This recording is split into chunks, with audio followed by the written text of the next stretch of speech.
assuming your potential too. It triggers cognitive dissonance when they realize that you're actually about that life.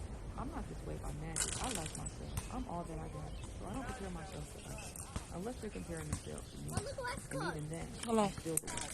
I don't understand how regular ass people can compare Sisters don't broke up. regular ass people. We are not in high school. Life is whipping us all. So if you choose to spend your life appeasing other people, that's fine. No skin off my back. But don't act like there's something wrong with me because I do my own thing. Let that be a lesson. To you,